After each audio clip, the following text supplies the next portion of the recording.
네, 안녕하세요. 파시정이 만난 사람들, 정말 또 바쁘신 분, 모시기 힘든 분 모시고 좀, 이야기를 나눠볼까 합니다. 회계사이자, 세무사이자, 아무튼, 이쪽에 그 세무 분야에서는 거의 부동산 세무 분야에서는 압도적인 탑이라고 생각하고 있는데, 이승현 회계사 겸 세무사 겸 아무튼 작가님 모셨습니다. 안녕하세요. 네, 안녕하세요. 반갑습니다. 이승현 회계사입니다.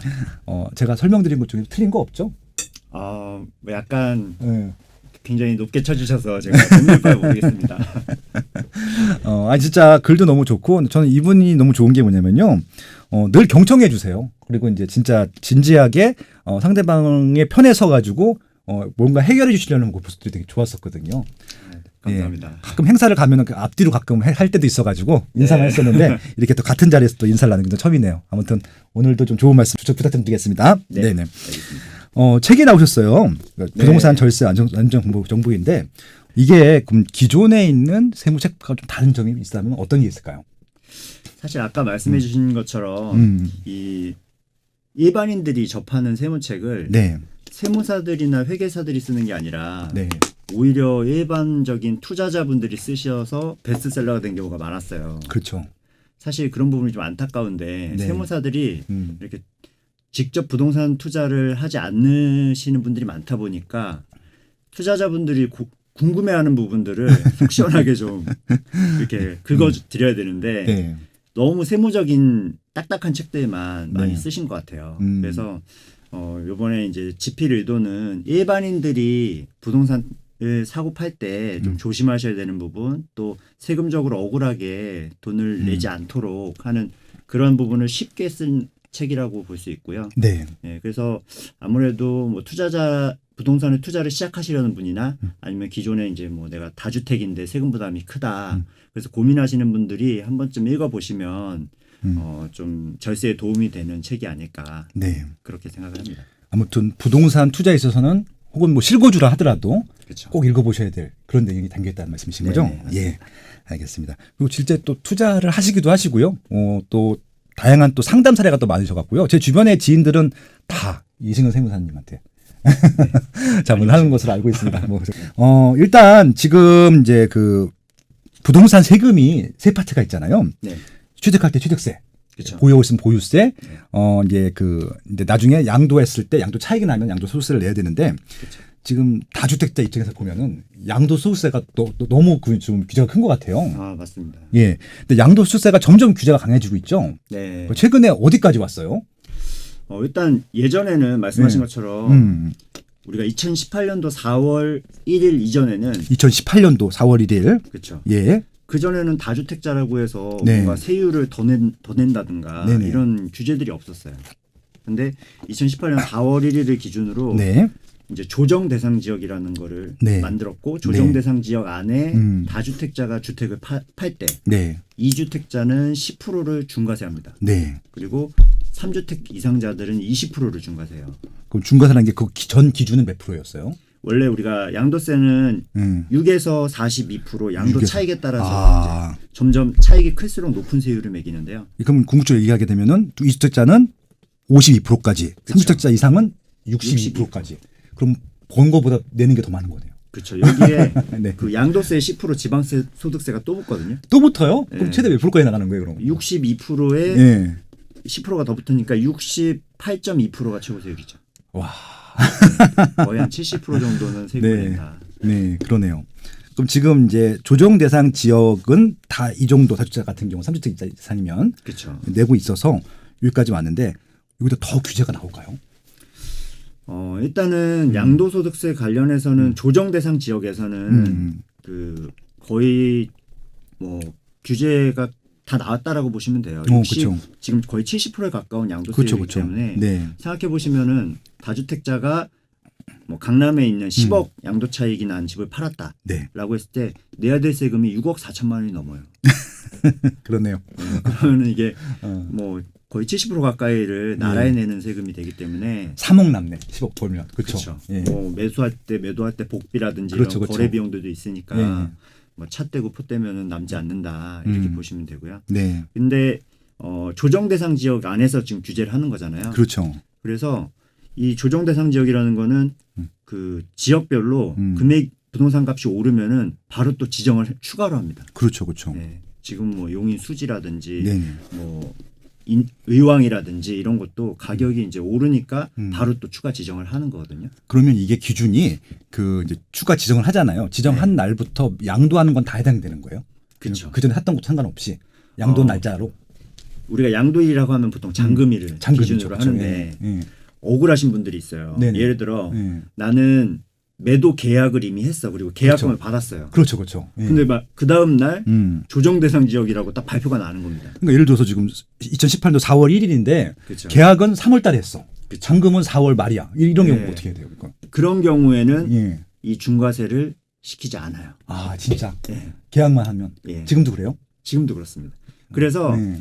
조정 대상 지역으로 딱 발표가 나잖아요. 네. 그러면은 그 발표가 난 날 예, 바로 해야겠네. 급하게 매도하시는 분들이 있어요. 그러니까 계약금만 시행령이 있다. 발표되기 전에. 그렇죠. 예. 그럼 그때 계약금만 받으면 네. 바로 이제 중과세가 다 되지 않는 거죠. 그러니까 계약금을 받은 뭐가 증빙이 돼야 되겠죠, 당연히. 그렇죠. 다 이 계약서랑 금융증빙으로 입증이 돼야지. 왜냐하면 사후적으로 계약서 쓸 수도 있으니까. 그렇죠. 날짜를 고쳐 쓰시는 건 안 돼요. 안 되니까 예. 돈이 왔다 갔다 해야 되니까 그렇죠. 그렇겠네요. 아, 이것도 하나의 좀 팁이 될 수 있겠네요. 네, 일단 맞습니다. 발표되면 바로 계약해라.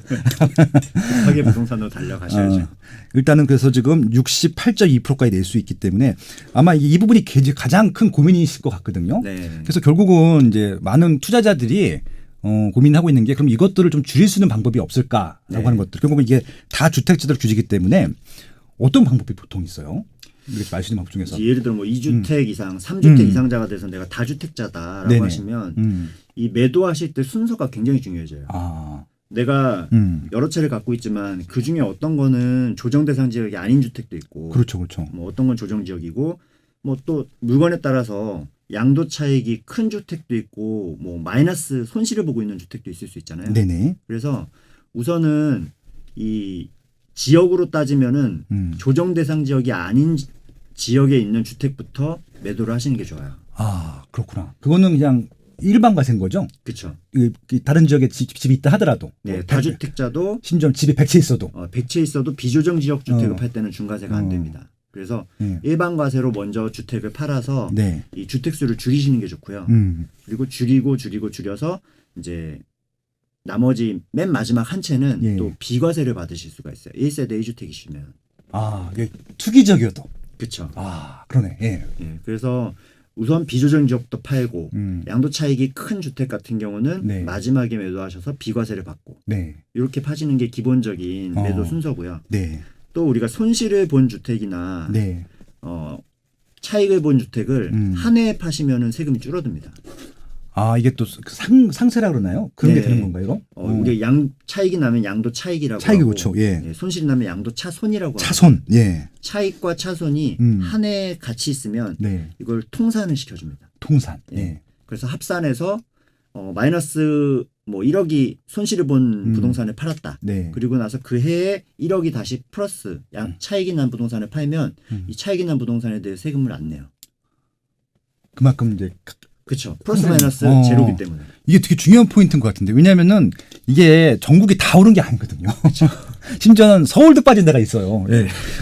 그런 집 중에서 이제 그거 솔직히 손실이 났기 때문에 못 파는 분들이 있는데 그리고 이제 손실이 또 이익이 많이 났는데 양도세 때문에 또 못 파시는 분들이 있는데 그 동시에 있을 경우는 같이 파면 된다. 그래서 그렇죠. 이거 상세하면 되니까 굉장히 중요한 팁인데요. 그러니까 이게 그 손실이 났다고 무조건 갖고 계시면 안 돼요. 이게 안 올라갈 것 같은 경우는 파는 게 좋을 것 같고요. 그 판날 그날 그 해만 해당되는 거예요. 아니면 그로부터 1년이에요.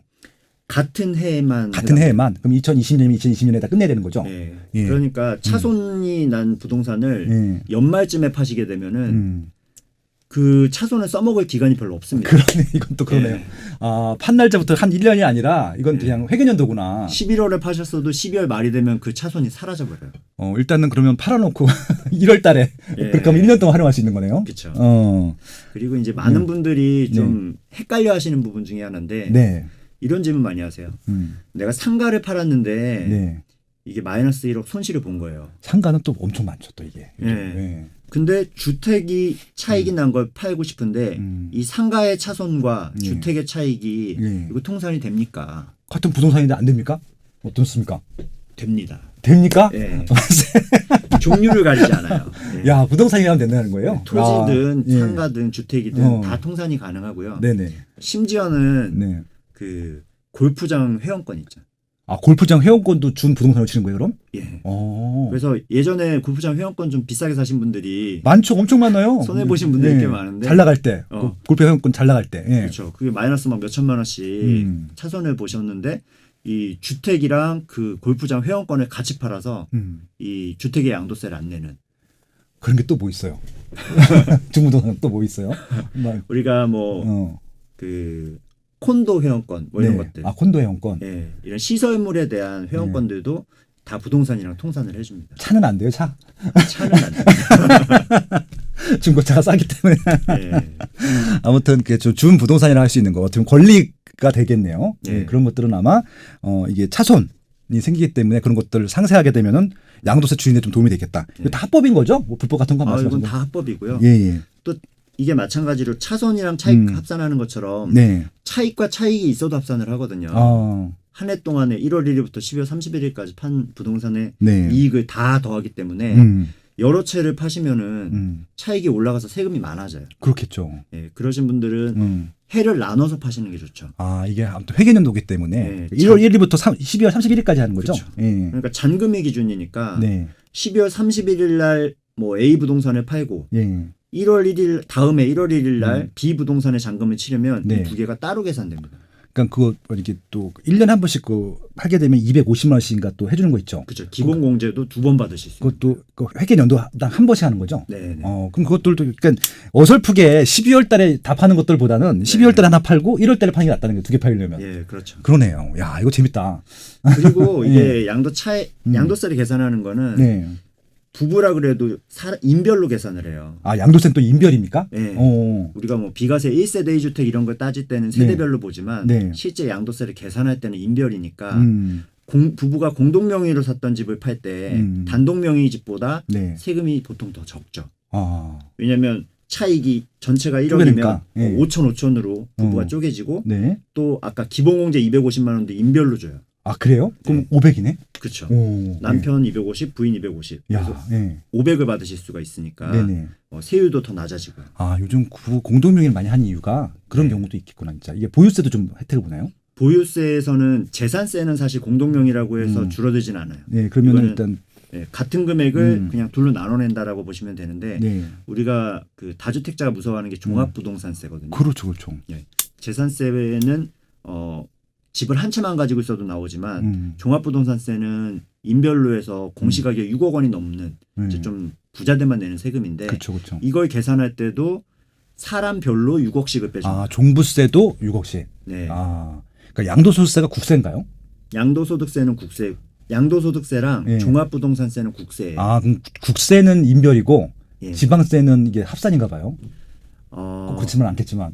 꼭 그렇지는 않은데 재산세는 예. 그 전체 이 물건에 대해서 계산을 하니까 이게 명의자가 몇 명이든 간에 이 물건에 대한 세금을 쪼개서 낸다. 그래서 분산 효과가 없어요. 아. 명의 분산의 효과가 없는데 네네. 종합부동산세라든지 양도소득세라든지 네. 이런 것들은 분산 효과가 있는 거죠. 그러니까 양도 차익이 많이 발생할 것 같은 경우는 미리 부부 공동 명의로 구입하는 것이 그렇죠. 괜찮겠네요. 취득하실 때부터 공동명의가 보통은 유리합니다. 아, 이것도 되게 좋은 팁 감사합니다. 그리고 이게 또 공동 명의는 그리고 명의를 나눈 거잖아요. 네. 이게 또 최근에 법인 되게 많이 했잖아요. 네네. 그러니까 법인 투자도 양도소득세 하는 것들에 좀 도움이 많이 되나요?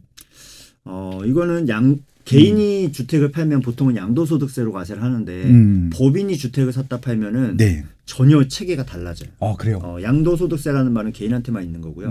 법인은 네. 주택을 사서 팔든 네. 아니면 사업을 해서 돈을 벌든 네. 모든 소득을 법인세라는 이름으로 과세합니다. 주택을 사고 파는 행위도 그냥 사업이다. 그렇죠. 그런 거죠. 예. 그래서 뭐 법인이 예를 들어서 사업을 해서 돈을 벌었어요. 네. 아니면 다른 회사에서 배당을 받건 네. 집을 사서 팔건 모든 게 법인세라는 이름으로 과세하는데 이익을 다 합쳐서 2억 원 이하는 10%로 법인세를 매기고요. 2억 원 이하는 예. 10%.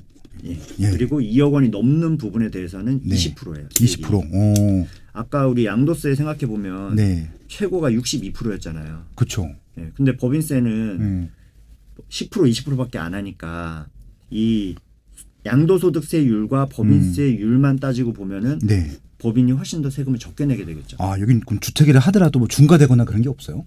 주택에 대해서 추가로 더 물리는 세금이 있긴 한데요. 네. 이게 명칭이 토지 등 양도소득에 대한 법인세예요. 흔히 이제 추가 법인세라고 하는데 네네.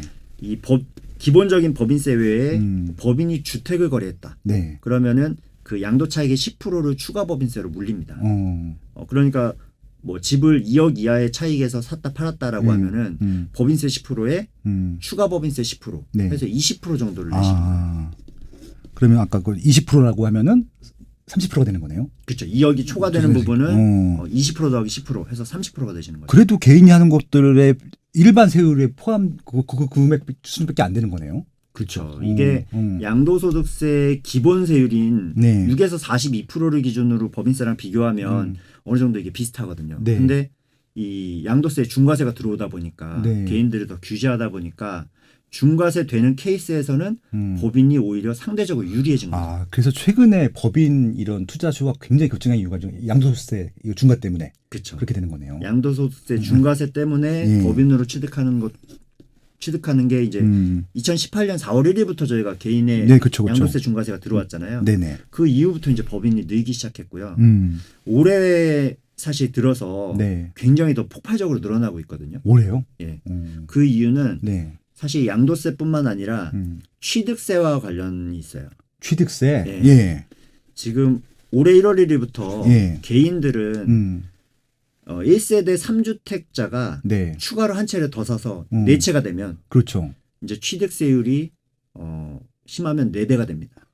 그러니까 이제 1%대가 4%대가 될 수 있다. 그쵸. 그런 것들이죠. 예. 원래 개인들은 우리가 토지나 상가 같은 거는 그쵸, 뭐. 다 취득세가 4%예요. 오피스텔도 그렇죠. 그렇죠. 오피스텔도 그렇죠. 예. 근데 주택에 대해서는 굉장히 나라에서 특혜를 주고 있습니다. 그렇죠. 주택이니까. 네. 예. 우리가 사람들이 거주하는 집인데 여기에 이제 취득세를 너무 높게 하면은 네. 서민들이 살기가 힘들잖아요. 네. 집을 사기가. 그래서 금액대별로 네. 싼 주택일수록 취득세를 낮게 매기자라고 음. 해서 6억 이하가 1%, 1%. 네, 6억에서 9억 사이가 예. 2%, 네. 9억 초과가 3%였어요. 취득세율이. 네네. 그러니까 더 낮게 해주는 거죠. 음. 근데 이 취득세율을 이제 다주택자한테는 이렇게 낮은 취득세율을 해줄 필요가 없다. 그래서 4주택자부터 1과 4%로 올립니다. 아. 그러니까 이걸 비교해 보면은 작년에는 뭐 지방에 6억짜리 집을 산다고 했을 때 보통 한 660만 원 정도. 네네. 예, 지방세까지 포함해서 660만 원 정도 취득세를 내면 살 수가 있었는데 네네. 4주택자인 경우에 올해 이제 6억짜리 집을 살 때는 2,640만 원을 내야 돼요. 세금 취득세가 2천만 원이 늘어납니다. 야, 그 정도 좀 싸게 사야겠네.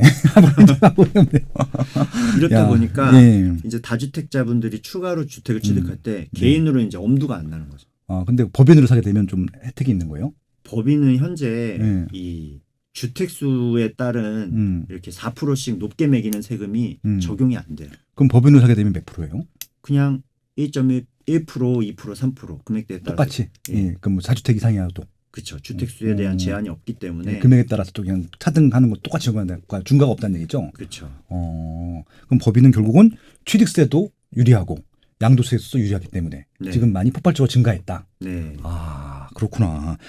뉴스 맨날 보면서 법인 굉장히 증가했다고 하는데 그냥 전 양도소득세만 생각했었는데 이런 취득세도 굉장히 크네요. 왜 단가가 크니까 억 단위니까. 그러네요. 만약에 똑같은 주택을 사는데 네. 660만 원 내고 취득세 내고 사실래요? 아니면 2,640만 원 내고 사실래요? 하시면 예. 당연히 네. 그 660만 원을 선택하시잖아요. 그 정도는 돌 지난 애도 알겠어요, 진짜. 그렇죠. 그러니까 이렇다 보니까 네네. 이제 법인이 상대적으로 개인보다 유리해지는 경향이 생겼고요. 네네. 그래서 지금 정부에서는 이제 법인을 좀 더 규제하겠다, 네. 세제적으로 불리하게 만들겠다, 개인과 법인을 좀 맞추겠다 이런 방향성을 갖고 개정을 하고 있는 거죠. 그 만약에 이제 개인처럼 그런 중과를 하거나 똑같은 그런 조건들을 적용하게 되면은 네. 법인 투자가 줄겠네요. 아무래도 이제 법인 투자의 메리트가 사라지게 되면 법인 투자가 줄어들겠죠. 네. 그래서 아직까지는 네. 이제 법인에 대한 어떻게 규제를 하겠다라는 게 명확하게 나오지는 않았어요. 네. 최근에 이제 발표된 게 법인에 대해서는 주택 거래할 때 자금 조달 계획서를 무조건 제출하게 하겠다. 그렇죠. 5월 6일 대책에 나왔었죠. 네. 그렇죠. 네. 이제 지금 개인들은 규제 지역은 3억 초과되는 주택 그리고 그렇죠. 조정 대상 지역 외 네. 비규제 지역은 6억이 6억, 넘어가는 예. 주택에 대해서 이제 자금 조달 계획서를 쓰는데 법인에 대해서는 이제 금액 제한 없이 주택을 사면 무조건 다 자금 그렇죠. 조달 전국 계획서. 어디서나 그냥. 예. 요거는 사실은 세금에 대한 규제는 아니고 음. 주택 취득 자금을 소명하게 함으로써 좀 거래를 힘들게 하는 거죠. 그렇죠. 예, 그런 대책인데 사실 여기서 끝나는 게 아니고요. 음. 이제 세제적으로 불이익을 주는 거는 이번에 발표는 국토부에서 발표한 거고 그렇죠. 그렇죠. 기재부에서 발표를 해야 돼요. 어. 기획재정부에서 세법과 관련된 걸 그렇겠죠. 관할하기 그렇겠죠. 때문에 예. 그래서 지금 국세청에서 기재부에 이렇게 법인에 대한 세금을 바꿔달라고 이제 얘기를 한 게 지금 아까 그 법인이 법인세를 내고 주택 거래하면 추가 법인세를 10% 더 낸다라고 했잖아요. 그렇죠. 이 추가 법인세 10%가 네. 예전에 노무현 정부 시절에는 30%였어요. 아, 더 강했었어요? 네. 아, 그때도 법인 투자가 있었구나. 그때도 있었습니다. 이게 진짜 투자의 세계는 참 깊었네요. 일반인들은 전혀 몰랐을 거 아니에요. 네. 하는 사람들만 지켰을 거 아니야. 야. 예전에 그 노무현 정부 시절에 개인들은 네. 전국의 그 양도세가 중과세율이었어요. 그렇죠, 맞아. 네. 네. 그때는 전국을 다 투기적으로 지정했거든요. 네. 그러네요, 맞아. 그래서 법인도 음. 추가 법인세율이 10%에서 30%로 올라가니까 네. 법인세 10% 20%에 더하기 추가 법인세 30%. 네. 그러니까 개인의 양도세랑 맞춘 거죠. 이걸 키높이를 한 건데 네. 지금 같은 경우는 개인들은 조정 대상 지역만 중과세예요. 그렇죠. 비조정 지역은 중과세가 없어요. 그렇죠. 그러면 이제 이 추가 법인세를 예를 들어 올린다라고 치면 어디까지 올릴 건지 네. 법인도 개인처럼 조정 지역만 추가 법인세가 30%로 올라갈 건지 네. 아니면 전국을 30%로 할 건지 네. 이런 부분들은 좀 이제 개정 사항을 지켜봐야겠지만 네. 이게 10%에서 30% 올라가는 거는 예전에도 올렸었기 때문에 언제든지 올라갈 수 있다. 양도소득세 관련해서 그럼 좀 저희가 좀 일반인 기준에서 아까 뭐 부부 공동명의도 말씀해 주셨고 네. 법인 투자도 말씀하셨고 그리고 또 좀 저희가 좀 어떻게 보면 좀 절세를 할 수 있는 탈세가 아니라 절세할 수 또 그런 것들이 좀 있을까요? 사실 네. 다주택자분들은 네. 좀 알아서 잘 하세요. 어. 그러니까 법인을 활용하시는 것도 다주택자들이 그쵸, 그쵸. 활용하는 거고 예. 다주택자들은 세금에 관심이 많기 때문에 네네. 본인이 세무 상담을 받거나 열심히 공부하셔서 알아서 이제 잘 하시는데 그런 분들은 사실 저는 별로 걱정하지는 않습니다. 1세대 1주택이시거나 네. 아니면 한 두 채 정도 가지고 계신 분들이 세금에 대해서 뭐 집을 사고 파는 게 네. 평생에 한 번 하시는 분들도 있고 네. 뭐 쉽게 자주 있는 일은 아니잖아요. 그렇죠. 일반인들이. 네. 근데 그러다 보니까 이 세금에 대해서 별로 신경을 안 쓰고 네. 이 거래를 하셨다가 네네. 세금 폭탄에 맞으시는 경우가 많아요. 예를 들면 어떤 경우가 있을까요? 뭐 대부분 가정이 네. 1세대 1주택이신 분들은 이게 비과세가 되거든요. 그렇죠. 네. 그거 많이 활용하시죠. 그렇죠. 예. 1세대 1주택은 비과세라고 생각을 또 주변에서도 얘기를 하고 네네. 중개사님도 1세대 1주택이면 세금이 없습니다라고 말씀을 네. 하시니까 네네. 정확하게 이걸 판단을 안 하시고 네. 그냥 집을 매도 계약을 하시는 거예요.